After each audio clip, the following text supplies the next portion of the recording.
Hello and welcome to all the viewers, and also wishing everyone a very happy Easter. It's a double header. It's a double header weekend, and we've got two wonderful matches. PBKS taking on RCB at Mulanpur, and we are also having the big one in the night at Mumbai's Wankhede Stadium, where Mumbai Indians take on the Chennai Super Kings. Lots to discuss. Welcome to Beyond the Boundary on TOI Sports. I'm joined by Dwaipain Datta from Chennai. Hi, Dwaipayan, and a happy Easter. Happy Easter, Uh, yeah. and I'm also joined by Manuja Veerappa from Bengaluru. Hi, Manuja, and a happy Easter to you too. To you too.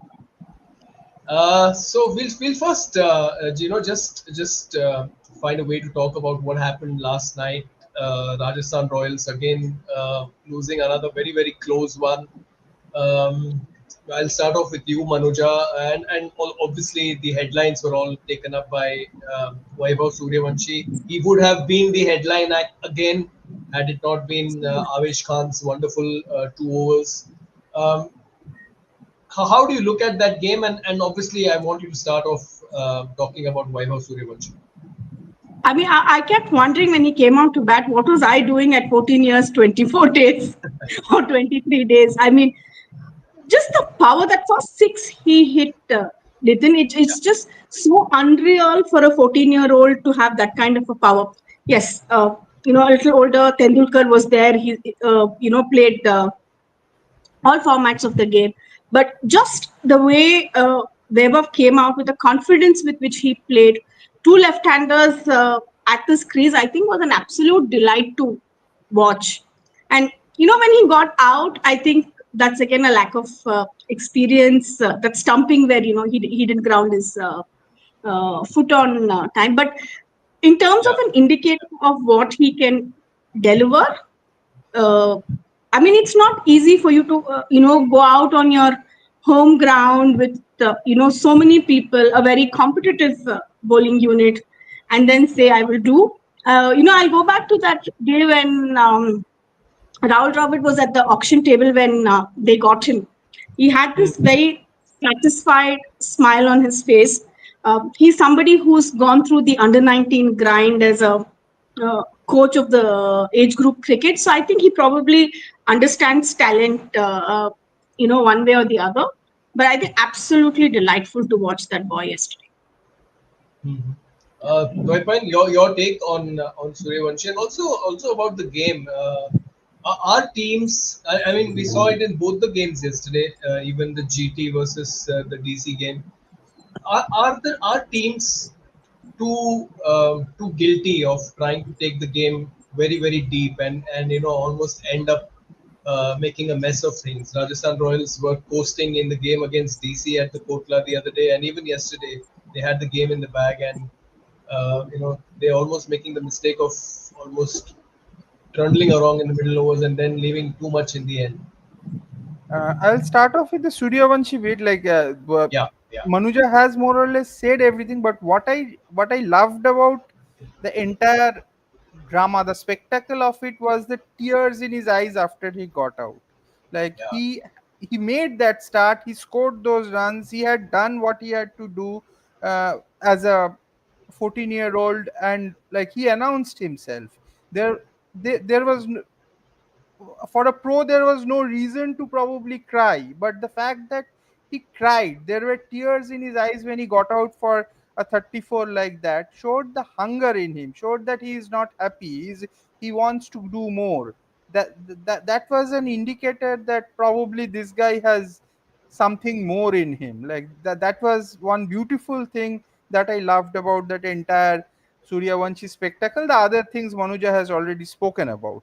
Now coming to this point of being dragging it to the end, I think as far as yesterday's game, uh, Yashasvi Jaiswal and Riyan Parag, I think they had they not like tried being so adventurous, the shot that they would have won it. I think it was fine. Like 2 overs, 18 runs, 20 runs. You should be able to get by 5 wickets, 6 wickets in hand. 95 out of 100 times you win.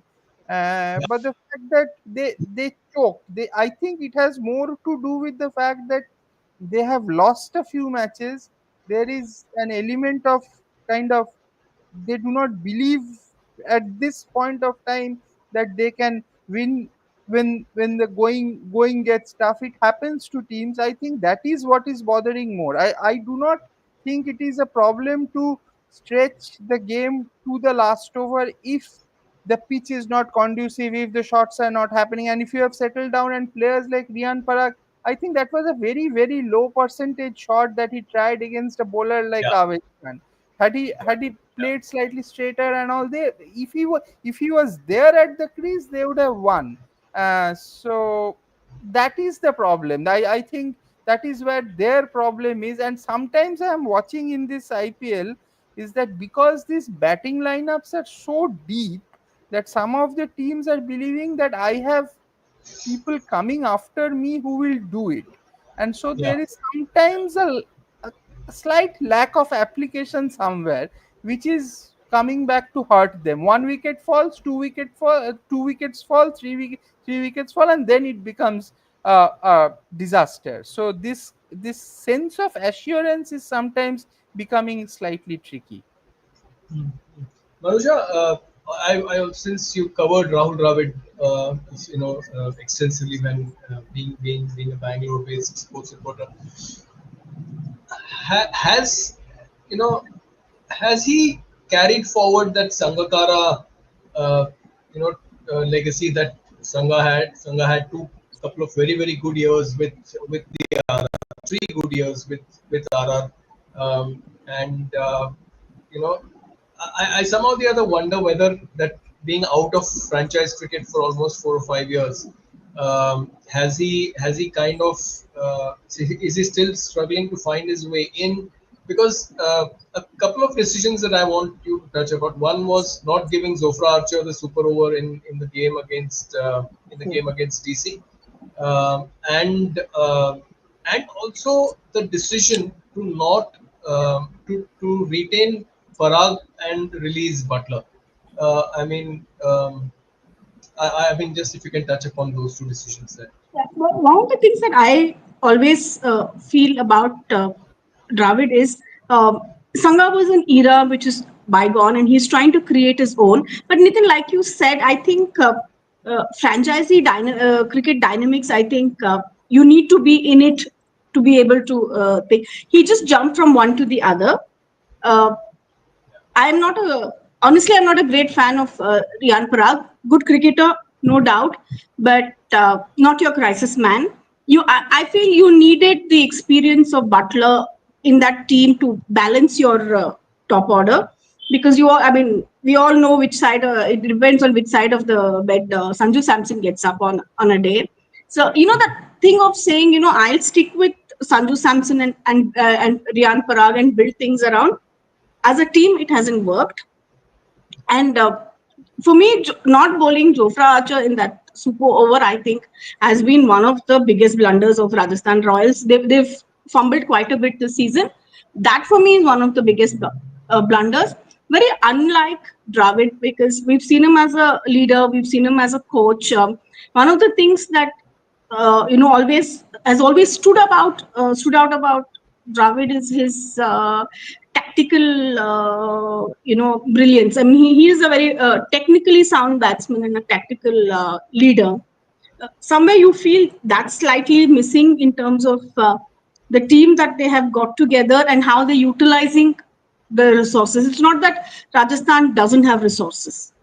Yeah, It is yeah. how are they utilizing those resources. Yeah. Vaipan, your I take?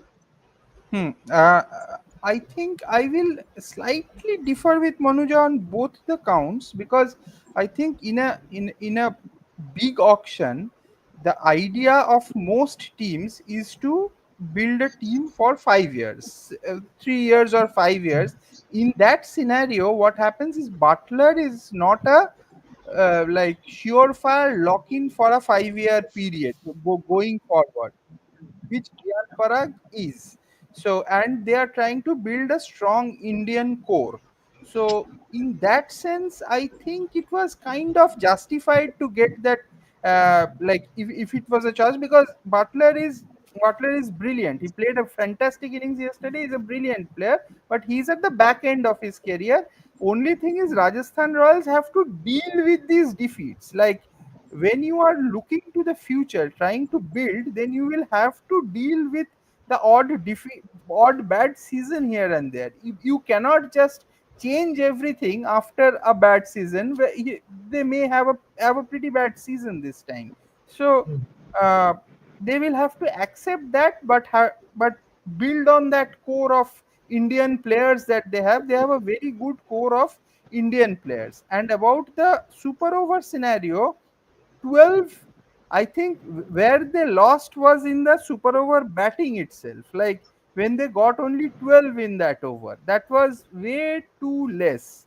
And uh, Sandeep Sharma has been nailing those Yorkers slightly better than Jofra Archer. Jofra Archer is very good in the first few overs, but he has been slightly erratic towards the end. So I think that was the logic. Sandeep is their go-to death bowler, and he has defended runs in the 15-17 region pretty well of late. He got Dhoni out also in their game. So I think that was the reason why they went for Sandeep. Okay. We welcome Gaurav. Hi, Gaurav. All Right. set for the big game. All set for the big game, and happy Easter to you.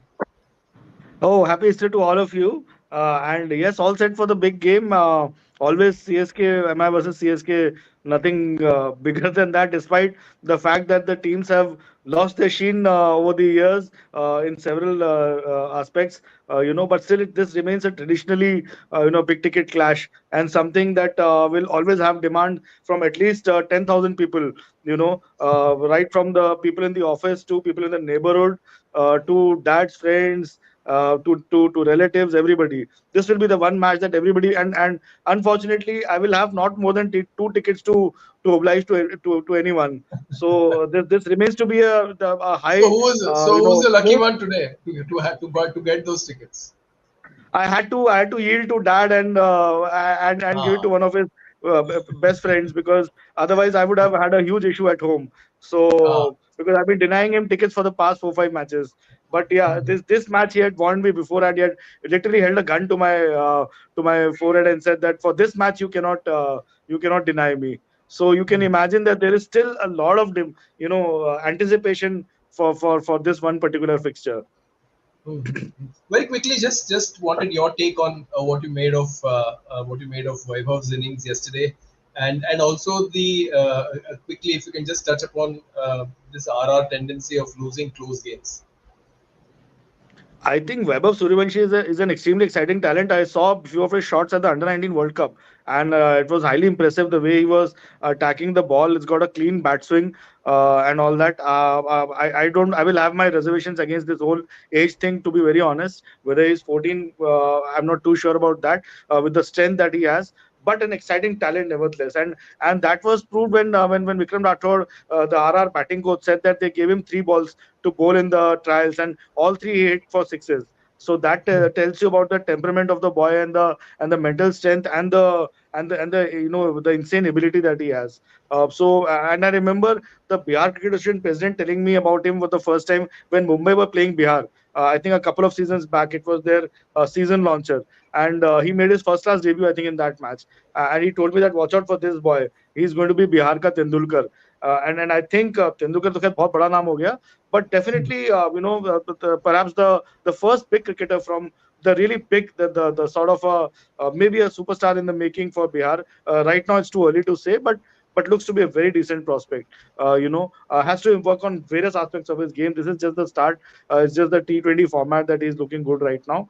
And regarding Ara's tendency to close games, I think I was a bit surprised to not see them send Yashasvi Jaiswal for the for the super over the other day, and send Rehan Parag. I mean, Rehan Parag is a very good batsman. He's got great timing and hand-eye coordination and all that. But then to suddenly, I was not too sure. Maybe this guy was tired, Yashasvi, and he had his this thing. But I think they need to sort of close out these games. Otherwise, but yesterday I thought Avesh Khan was brilliant. Absolutely, I think it was the second best spell in the I've seen in the IPL after the death overs, after Mitchell Stark's nailing his Yorkers in that Delhi game. So I think Avesh Khan is another somebody we should not Indian cricket should not forget him, and should perhaps at some stage look at recalling him into the T20 side. Manuja, if you want to touch about today's first game, Punjab versus Bangalore. Quick turnaround from day before yesterday, a night game day before yesterday, flying, half of India to Mulanpur and playing a day game. Um, Crazy scheduling. Obviously, the loss would have evaporated more of their energies. How do they recover from this? Obviously, it'll help that they are playing away. I think Yeah. Bangalore have been a good team away this year. But firstly, the schedule and what do you make of the contest today? I mean, we've always had crazy IPL schedules, but to be playing your next game, from one end of India to the other in less than 48 hours, I think that's a little brutal on the players, because by the time they wound up at Chinnaswamy on a day before, I think was about past 12:30, and then you're flying the next day. Uh, I've not seen the Mulanpur Stadium, but I understand that it is a distance from Chandigarh. Correct me if I'm wrong. I think it's about an hour's drive from Chandigarh. Yeah, yeah, 40 Yeah, minutes. which Yeah, means, yeah. yeah, it New gives you Chandigarh. that It's much. called New Chandigarh. Yeah, New Chandigarh. So, in terms of logistics, the impact it has on players on both teams, taking nothing away from Punjab, I think it's a little brutal in terms of scheduling back to back, and then you're playing a night, and then you're playing a day match. Coming to performance, can't wait to see RCB what they're going to do today. Purely in terms of they've remained unbeaten and away. It's like go to Calcutta, beat KKR in their den, come to Mumbai, CSK after 17 years. I'd like to say this here. A lot of people are talking about home advantage and how it's neutralized. But the pitches have changed, but the rules haven't changed. Nobody has made any change in the rules now for us to talk about home advantage. Some teams are just not reading it properly. And also in terms of the way the teams are, I was very surprised when Rajat Patidar said he wasn't clear about the impact substitute rule. I think he said that during the toss day before, Yeah. and I'm like, your captain, brother, He's- He said get he your. said he's confused. Yeah, he said he's He's confused. confused. Yeah, I mean, that confusion showed when you didn't have Devdutt Padikkal in your 11. yeah, yeah. And they said conditions. But there are very few people who know the conditions at Chinnaswamy better than Padikkal. I mean, that's his home ground. He's played those kind of matches, especially this rain scenario. I think he suited the best amongst them, because he also plays the Karnataka Premier League, which is now called the Maharaja Trophy, where I think at least 20% of the matches are rain affected matches. And then you're bringing in Manoj Bandige. Manoj Bandige, of course, is a very good cricketer, but you put him on the bench for 3 years and suddenly he's coming there as your impact player. Lots of misses, I thought, in Bangalore. Also, it's easy to say, the pitches were bad, but what about your shot selection? I think that's something RCB has to look into in terms of you have a very good batting lineup. This is probably the best I've seen of RCB in a long time. Barring this, I still feel their spin attack is a little undercooked. But you have a great pace attack. But when you're looking at your batting lineup, proven talent, all of it, but some of them I think have really gifted their wickets away. But I don't see a reason why they won't fare better against Punjab today. But of course, the Chahal Dwayne, factor is always there. yeah, yeah. Dwayne, you think that they may bring there's a chance, or there's a school of thought which suggests that Jacob Bethel should play in place of Liam Livingston, because Livingston hasn't really done well. In fact, I think it was a blunder the other day that they did not they subbed Livingston out, and who could have been a handful in those conditions with the ball. Your take today? I mean, should Livingston be given a break? Exactly. See, I have been. I am not a great fan of these players like this Liam Livingstone, Glenn Maxwell, then James Fraser McGark. They are extremely one-dimensional cricketers. Extremely. They can have the odd good day in office, but they're so one-dimensional that on Indian conditions, which are not necessarily those flat tracks where the ball comes on into the bat, these guys invariably struggle. Forget that one innings of Glenn Maxwell that he played at Wankhede against Yeah. Afghanistan, which didn't have an attack beyond Rashid Khan. Forget that one. That is why that was an aberration. Beyond that, he has done nothing in so many years. Same with Lam Livingstone. It is not happening. He may end up scoring a few runs today because they are punting on him and hoping that one of the days he will come good. But Lam Livingstone is doing nothing. He's just pulling the team down at the moment. They need somebody slightly solid in the who needs to score a bit more. I think uh, if they want to play Jacob Bethel, they play him. Otherwise, another option is this year. Quite strangely, this Tim David guy is playing pretty well. Yeah.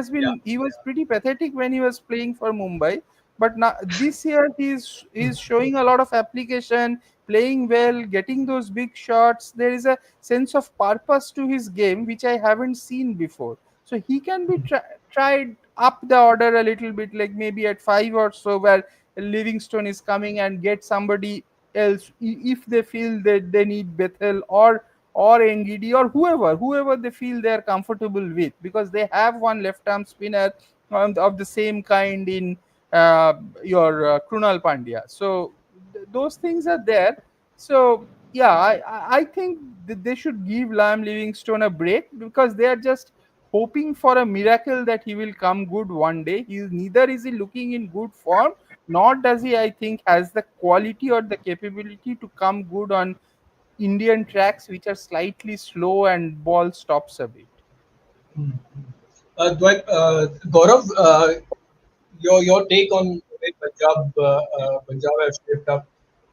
This one after the mega auction, I think what has happened is most of the teams have kind of leveled up, isn't it? I mean, it's you don't get these one team domination throughout the league that we used to get earlier on. I think what the mega auction has done is spread the talent around across teams, which makes the tournament a little bit more fairer. And I think the last week, I think we've had uh, after many one-sided games. I think the last week, I think we've had 4 or 5 absolute crackers, and I think the tournament now is really warming up as we approach the business end. I wanted to touch upon the Punjab team, the way Shreyas has led, obviously, and the way he's combined with Ricky Ponting. Ponting the other day called. I mean, having been with in World Cup wins, he said that this is probably his greatest win as a coach, and having coached Mumbai Indians to an IPL title, he still said that this was his greatest win as a coach when they defended 111. I wanted to briefly touch upon the Shreyas Ponting combo, as well as the way he's led Punjab this year. Yeah, absolutely. I mean, the way Ponting jumped after that from his seat in the dugout after they took the last wicket, that tells you how much that win meant to him. I mean, you don't defend. Nobody's ever defended 111 in the IPL. So it was an exceptional win, and but that showed the character that Punjab Kings have developed in this season. And really, I'm hoping, मैं hope कर रहा हूँ कि ये season they finally able to end their jinx and they win the trophy here. They go all the way, and that would make Shreyas Iyer's case for India's white ball captaincy really very, very strong if that happens. I think, taking all factors into account. I mean, the guy has led brilliantly. He's batted well. You cannot bat well in all 14 matches, but in I think at least in 3 4 matches, he's looked absolutely in super flow. and the bowling has come along well. But they've got a great young talent in Priyansh Arya, who's just sort of hits beautifully through the line. Then a lot of other options in the batting as well as bowling, and it's all coming together well. I mean, they took a wise call in dropping Maxwell in the last game and bringing in Stoinis. That also I think was a very wise move. And that although Maxwell gives them good 4 overs with the ball, they realize that उनके failures थोड़े ज़्यादा हो गए. I think some 41 runs in 6 matches or something like that. But all in all, and I think Ponting's shrewd brain is definitely giving them that right direction. I think it's the team to beat in the IPL, and I'm so happy that this is again a result of the mega auction. That is why you need the mega auctions after every 3 years, not even 5 years. Otherwise, IPL बहुत monotonous हो जाएगा. You need that that whole tadka of leading players going to maybe even smaller franchises, like Punjab Kings. And imagine, I mean, we had Rishabh Pant mocking Punjab Kings before the IPL began. When the Yeah, promotion in an LSG promotional this thing press conference, he said that I was hoping that Punjab Kings would not even buy me. I mean, that was a pure insult to the franchisee. And look at how Punjab Kings have been playing this season. I think that tells you that you should never take the game lightly, and you never know which team can actually come along well. But I'm so happy the way Punjab have sort of picked up. I think even Prab Simran Singh has batted well. That Prab Simran Priyansh Arya combination is like of two completely fearless batsmen. They just go for their strokes, and that gives that cushion to the others to sort of take up maybe a few extra balls in, and then somebody like Shreyas might want a few balls in, and sort of anchor the innings. But overall, I think, and UC of course has been brilliant. अब मुझे अभी तक समझ नहीं आया UC को क्यों छोड़ा है राजस्थान रॉयल्स ने. Such a brilliant T20 bowler. I feel so bad that he doesn't play for India anymore in T20 cricket. Suddenly he was dumped. Didn't play in the. I thought not playing in the 2022 World Cup, T20 World Cup was a big blunder on Rahul Dravid's part. When he went for Ashwin and bowlers who can bat a bit and इतना अच्छा spinner उस चक्कर में ignore हो गया. So Nihal Vadera has been an excellent buy for them. Again, a big blunder by MI. I thought they should have tried to retain him, but perhaps they believe in star power and they want to retain people like non-performers, like Rohit Sharma for star power. So all in all, I think Arshdeep Singh again brilliant with the ball, absolutely. The best T20 bowler arguably after Jasprit Bumrah in T20 cricket in World T20 cricket. Lockie Ferguson का setback बहुत जबरदस्त रहेगा उनको. But I'm sure Xavier Ballet has stepped in, and they have a lot of spirit going. So let's hope that they go all the way this season for the sake of the IPL cricket overall. Manuja, just a wild card entry for the RCB. I mean, just suddenly I'm just seeing, scrolling through their squad. I see that Romario Shepherd has not yet featured. So maybe a chance today to give Absolutely. Romario I mean, Shepherd a go. I completely agree with Dwaipan. Livingstone needs a break. Bringing Shepherd, and anyway, RCB has that thing. No, they keep. I mean, very surprisingly, till the last match, they hadn't tinkered with their team much because otherwise, RCB is known for it to chop and change every match. But Yeah, Shepherd is somebody I definitely want to. See, in terms of that fourth foreign player, also Nitin, they have resources. You have Betel, you have Shepherd. So I mean, ideally, Livingstone should be given a break today. Dwaipan, coming back to the big game tonight, MI CSK both five-time winners, the El Clasico, as they say, of the IPL. Dhoni coming back to Wankhede. Wankhede divided in blue and in yellow. Uh, how do you see this one? And do you think MI have finally got their act together and a sleeping giant has kind of woken up? First things first, an El Clasico where Real Madrid and Barcelona are trying to save relegation. Uh, having said having said that, yes, but Mumbai seems to be back on track. Jasprit Bumrah is a massive factor. You knew right from the beginning that uh, Mumbai Indians' first 11 is brilliant. If they have all Yeah. their 11, those 11 players in place, of course, Rohit Sharma is having a terrible season. So, yeah. but for that, that at least on paper, that those 11 players, if they have a great team.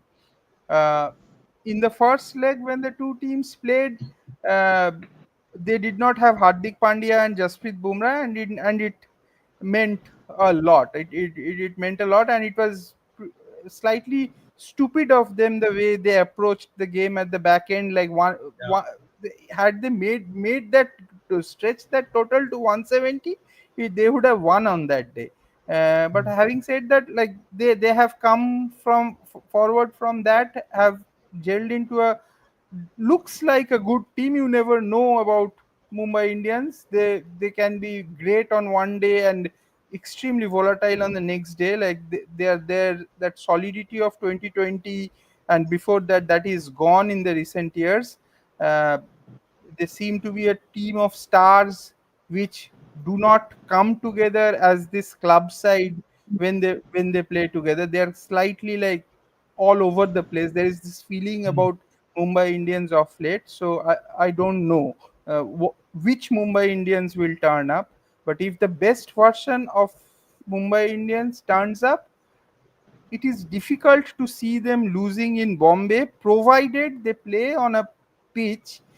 I know they have different strips. Like they can play on a slower track if they want. They can play on a red soil bouncy track where the ball is coming on. They should play on a track like that where there is bounce, there is ball comes on to the bat, get into a run fest slug, and snatch it with the better bowling attack that they have with Bumrah, Bolt, etc. And the batting also. But I on think paper, they are a better side. I don't know, but CSK has this tremendous ability to turn things around from nowhere. Like suddenly, out of nowhere, they win. So that thing has to be taken into consideration. just to let you all know, someone in the RCB management, I think, has been watching our show. I think Livingston has been dropped and Romario Shepherd has been picked. Yeah, So Romario Shepherd, I think, has been picked because the square boundaries in Mullanpur are big.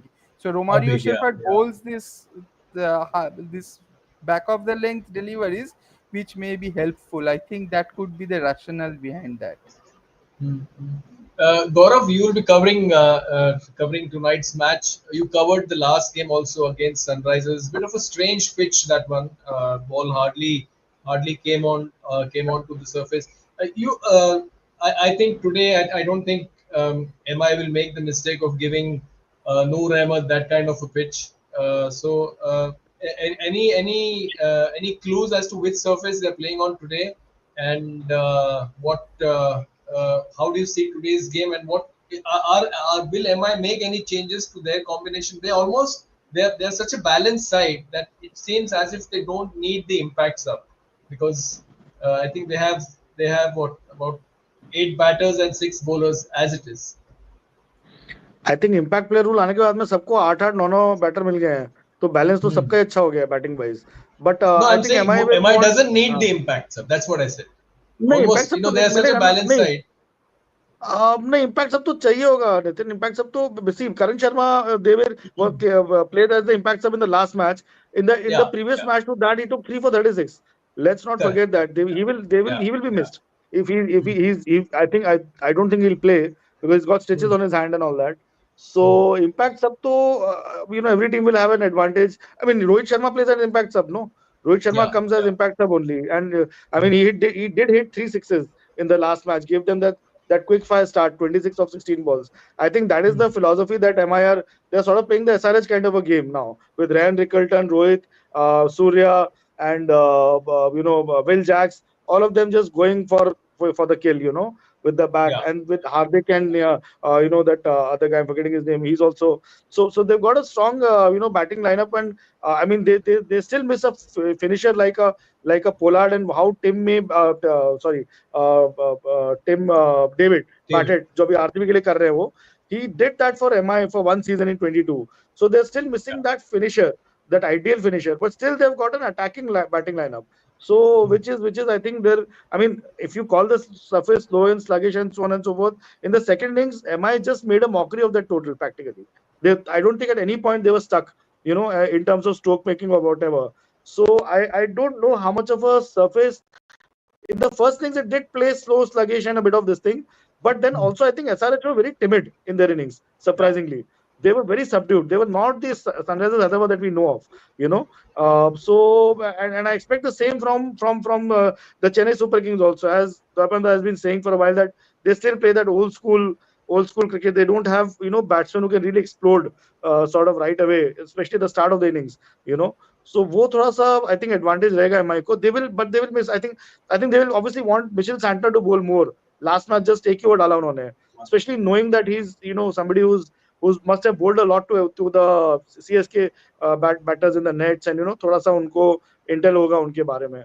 So I guess, but I think MI go here as the favorites, no doubt. I mean CSK are struggling badly. And last time I remember it was MS Dhoni's innings, that brief cameo that he played, that made the difference. Some 20 not out that he hit three sixes in the final over of Hardik Pandya. So, but then that Hardik was somebody who was really struggling in that IPL. He was sort of, there were a lot of issues within the MI dressing room, a lot of things going on. This time, I think this looks a much happier bunch, with having accepted the fact that Hardik is our captain, and I think everybody is very clear about their roles, and there's very decent camaraderie in the team. So I think with this kind of a team, and with Ryan Rickelton and Will Jacks there, I think those fill in the blanks have been sort of addressed too. So I think it's a very decent team. Bolt वापस आ गए, that makes a huge difference. Bolt and Bumrah, between them they gave just 50 runs in the last match in 8 overs. That made a huge difference. So I think जैसा भी wicket रहेगा, I think MI have the resources, and CSK will be under the pump. But then again, CSK, as Dwapanda said, they go here as the underdogs in this clash, and perhaps that is what might really suit them, because not much is expected of them in terms of the rest of the season. So they might pull off a surprise. Manuja, quick mid-season prediction for you. Your top four Um, Going into the playoffs. going into the playoffs. A bit today, I think we finish halfway stage, so or just over the halfway stage. So your mid-season prediction. Um, I see GC, GT, Punjab, RCB. Okay, I so stick the, my then neck the out top for four. RCB for a Yeah. change. So the top four as it is as of now. Yeah. Okay. Okay. Dwaipan, firstly, I want to know whether CSK will play Deval Brevis today. There is a chance. There is a chance. He has that Bombay experience. He has played there for a couple of years, and they desperately need that firepower up top. So, uh, and this is the time to just punt. Like they are like in a situation where they have, if they have to get it right, they have to get it right today. As of today, they have to get it right. So there is no future for this IPL. There is nothing to look to the future. Maybe once he gets settled, there's no time for that. So if they have to take that chance with his firepower up top, he has to play today. That is the most logical way to go about it. And your top four? Hmm, top four. See what Manuja said. That is the most logical top four probably. But I I still think this, like having said a lot about this Mumbai and KKR. These two teams have a lot of quality in them. Like, if one of the two teams can string in a few victories back to back, one of them could be pushing for the fourth slot. But Delhi and GT look absolutely locked. These two spots are locked. Punjab also is on a positive curve. Fourth spot, there could be a bit of a rush for the fourth spot. I hope there is a bit of interest for the fourth spot. Lucknow is also not very bad. Like they can uh, they so there is a bit of a race for the fourth spot, I think. And KKR, one among KKR and Mumbai Indians, if they string in a few wins, it could get interesting. Gigi, your picks for the top four? Gujarat, Delhi, Punjab तो मतलब straight away हो ही गया है. मतलब there is no this thing. I mean that's what looks. That's how it looks. Fourth के लिए fight है, but I think Lucknow. Lucknow look to be the favorites right now, without doubt. I mean, MI amongst the bottom four. मुझे इस बार KKR rhythm में नहीं लग रहा है. मुझे लग रहा है MI का ही ज़्यादा chance है. So MI might give them a close run for their money. But I think LSG has done very well to be where they are. With all the injuries to their bowlers and this and that, to their fast bowling department. Ravi Bishnoi not being in form. Mitch Marsh missing the odd game. I think Nicholas Puran and Mitch Marsh have done tremendously well to steer the batting. And then the bowlers, Shardul Thakur, Avish Khan was brilliant, absolutely sensational last night. So the guys who've been there have done the job. I hope Mayank Yadav comes back and plays 2-3 matches before he gets injured again. But I hope those 2-3 matches he makes an impact. And so I think Yeah. Yeah, I think LSG have been pretty good, and I think it will be between these two because RR are failing to close out games, as you said. They're I think they're running out of time, and the injury to Sanju will hamper their whole campaign. I'm not sure about Rehan Parag's captaincy or Rahul Dravid's decision making. Not sending the right batters for the super over. So SRH obviously haven't stuck any rhythm. CSK are still living in 10 years earlier than what they were. They're still stuck in the time clock. So I think it's between MI and mostly, and maybe I don't know RCB, but RCB sort of imploded at the wrong time. They're a very talented team, but they imploded at the wrong time. So I think it's between these four teams.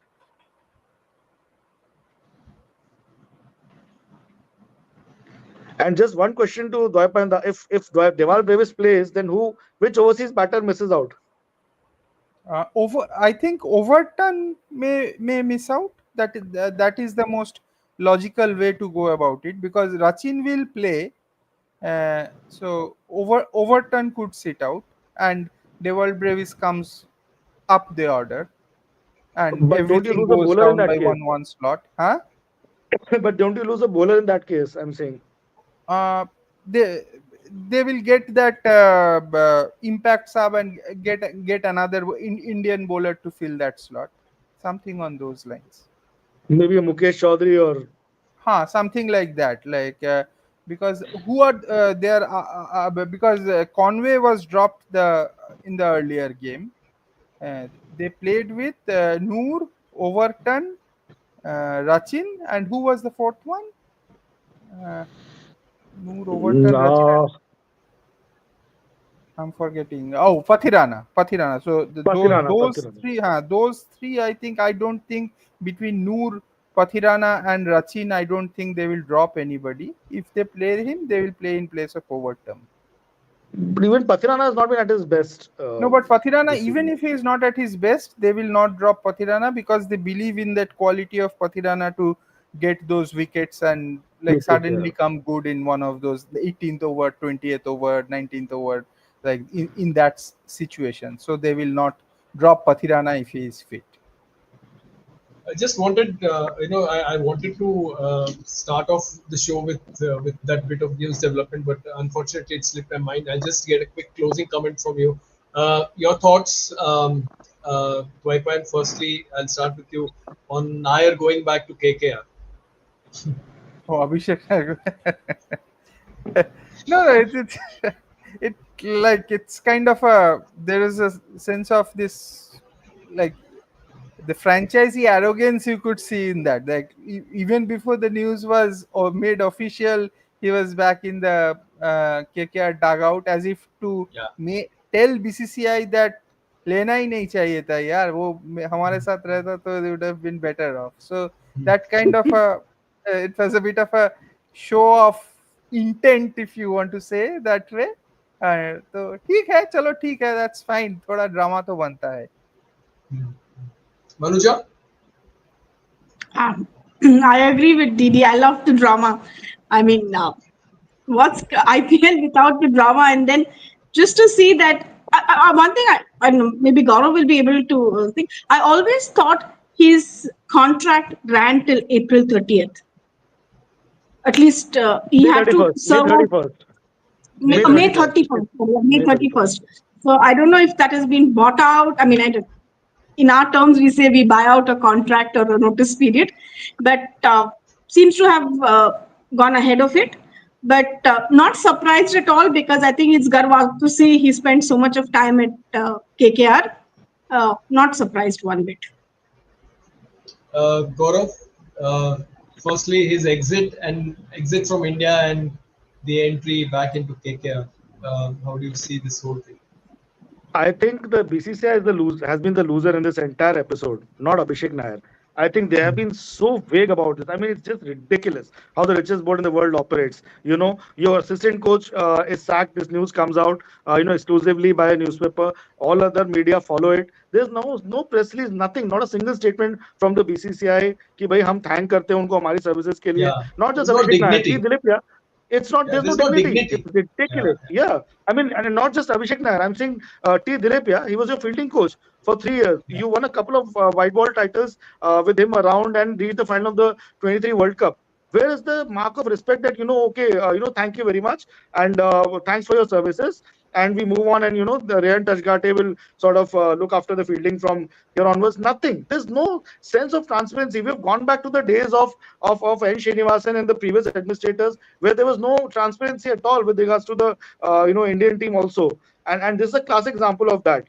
And then suddenly, I mean, Abhishek Nair, uh, I don't know what has happened with him. When he joined initially, I was told that he's on a 3-year contract, just like Gautam Gambhir. Now, recently, I was told this contract was supposed to expire on May 31st, but he's resigned because obviously he was asked to go. You know, and I mean, there's nothing written that has been given to any of the support staff people. And then suddenly, and then I was also told yesterday, a BCA official told me that apparently 26 member support staff team went to, which I tweeted about also, to Australia. And then it was felt in that review committee meeting that bhaiya downsizing karni hai. 26 member is obviously it's too much, to carry. I mean, Abhishek Nair, obviously his fate was decided once, Mr. Sunil Gavaskar criticized the batting coach heavily for the debacles against New Zealand and England, and the batters creating the same getting out to the same mistakes. But with your Sutanshu Kotak coming in as the batting coach in the Indian team. So, but I don't know. I mean, how much difference will actually even a Kotak? Then in that case, agar aapki batting will, even Gautam Gambhir has been responsible. He was a batter himself and a reputed batter at that. I mean, to make Abhishek Nair the scapegoat for that defeat in Australia is something that is so evident. And guys like KL Rahul have acknowledged the role that he's played. Abhishek Nair in improving his white ball game. I mean, look where KL Rahul's white ball game is right now. It's indispensable. The 50-over side might soon stage a comeback in the T20 side. So, and in the test, obviously, he's a permanent fixture. So, I mean, where are you going with this approach? The way you're treating support staff, I think it's just very weird and very unfortunate to see a situation like that. Wherein still date we haven't till as we're in this program, there's been no official statement from the BCCI, and so funny. The KKR comes out with a statement like that. By the way, a few franchises have this problem that why should Abhishek Nair suddenly be hired by KKR? When he till yesterday he was the India assistant coach. I don't buy that logic. I think it's pure absolute BS. I don't agree to that logic completely. If he does not have a job at hand and he's been told by this previous franchisee has a right to approach him and use the services for the rest of the tournament. There's nothing wrong in that. In that, I see it wrong in that. So I wish Abhishek Nair all the best here. I mean, at the end of the day, but then maybe I have also been told that there were pressing reasons for taking for BCI taking the step that it did. So I don't know what has transpired. But I Okay. as much as I know Abhishek Nair, I think he's the last guy who will leak dressing room secrets to people in the media, and that I can say from personal experience, having spoken to him for a few times. So really, a lot of clarity is needed in that entire saga. Okay, I planned to make this a short and a crisp show, but Nitin, I just want to add yeah, one sure, small sure, thing. sure, sure. Just with the conspiracy theorists around and what people are saying, like, is it a way of telling Rohit Sharma, who is known to be a friend of Abhishek Nair, that now you are on your own now? Like, you do not have any backers left in the team management. Now, if Could you be, have could to be. stay, it is your call. Is it a way of telling him that? I was just wondering. Could be, could be, could be. It'll I be think this space will be an interesting place to watch out. And sorry, Gaurav, you're saying something. no, I was just saying that Rohit is already assuming himself to be the captain for the England tour. He's in his podcast to Michael Clark. He's saying that I wish Shami and Bumrah are fit for the tour, and they survived the IPL and so on and so forth. So it's all very turning out to be very interesting, because Yeah, I mean, if the conspiracy theories lead to the point wherein Rohit Sharma is not guaranteed of captaincy, wherein he has assumed that he's guaranteed of captaincy. So it's all going to be pretty interesting going forward. yeah, yeah. Well, anyway, I mean, it's been fascinating to chat with each one of you all. Have a good game, Gaurav, today. MI versus Thank CSK, you. Thank you. obviously, it'll be fun. And thank you so much, Dwipa, and thank you so much, Manuja. Wishing you all again a very very happy Easter and a lovely Yeah. weekend. And let's hope for a couple of good games again today. Bye. Bye. Bye.